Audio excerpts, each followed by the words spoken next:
I'm not gonna lie.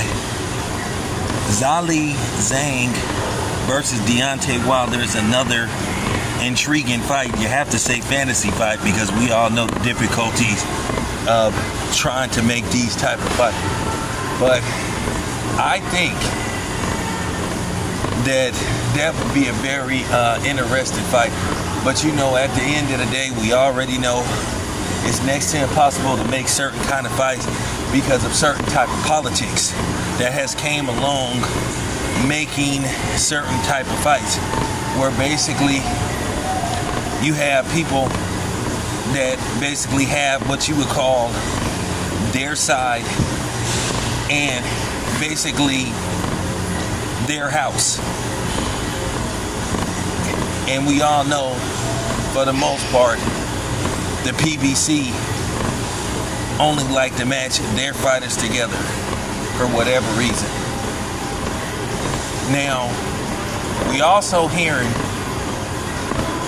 that there's been some kind of stalemate, or there's been some kind of hurdle that's preventing Wilder and Anthony Joshua from happening, according to Eddie Hearn. He really didn't say what it is, but he said it may have something to do with basically financing the fight overseas. Me, myself, at the end of the day,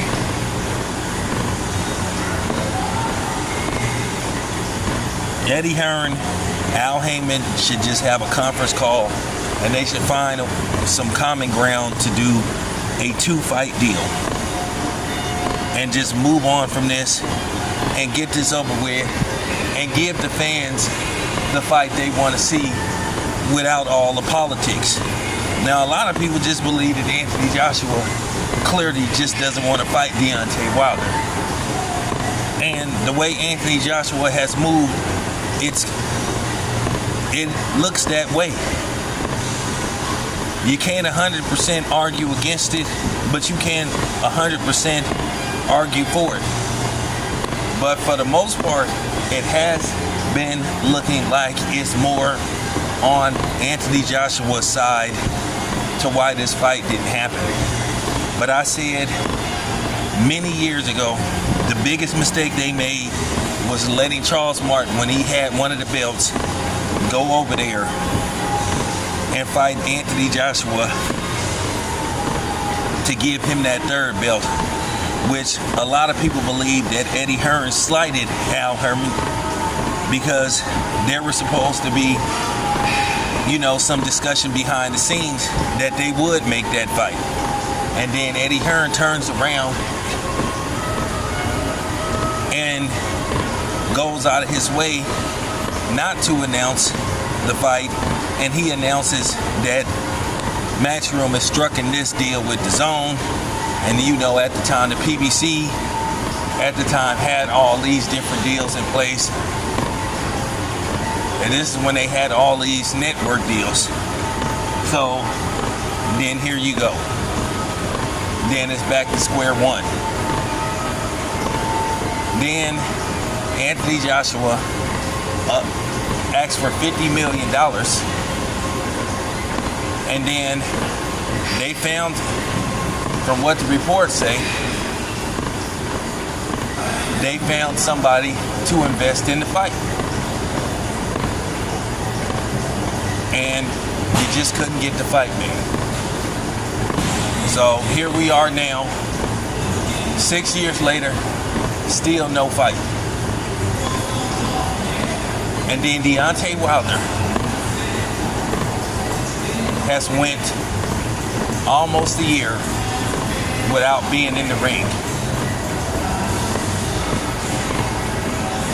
And then people are pointing this out and asking, why has Deontay Wilder not been in the ring since last October? And then, of course, when you question and ask questions about the PBC having a lot of their fighters sitting on the shelves and not fighting, then guess what? Then you have these super militant pro-black dudes try to attack you.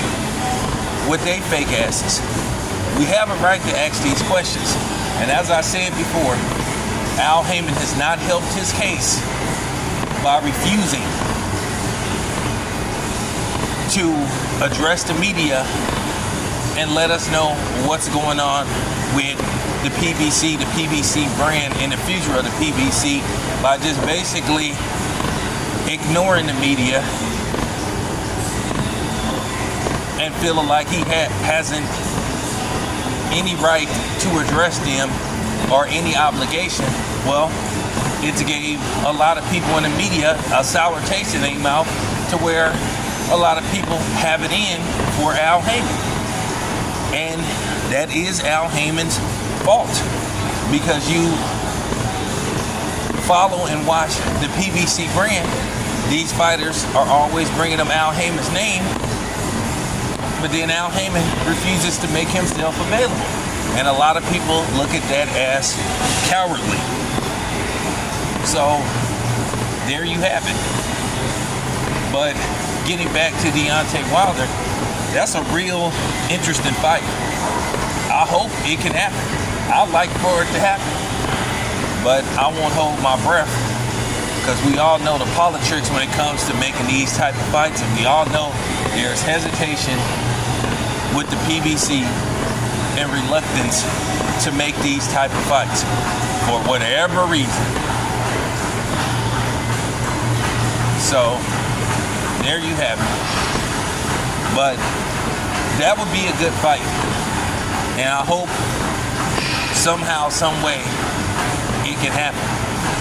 But at the end of the day, I do have a bad taste in my mouth due to the letdown with Frank Martin clearly backing out of a fight with Shakur Stevenson. And then the PBC apologists trying to save face and save their pathetic credibility, which, by the way, they lose every day as time go on, because they get debunked on a regular basis. But at the end of the day, you're going to always have diehard loyalists who going to, ride with you no matter what. So, more power to them. So, there you have it. Anyway, it's your boy Tim. I'm out.